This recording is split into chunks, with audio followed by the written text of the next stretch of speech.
This Fujitsu VRF system was showing E22.1 indoor unit overcapacity fault. We had 3 12K indoor units and 1 18K indoor connected to this outdoor unit. And this outdoor unit can handle that capacity without any problem.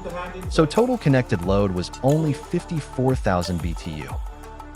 Connection ratio was around 113%, still inside Fujitsu VRF limits. So we checked communication wiring, indoor addresses, and DIP switch settings. Then we found a real problem. Someone had changed the set, one switch inside this indoor unit. So the outdoor thought the system was overloaded.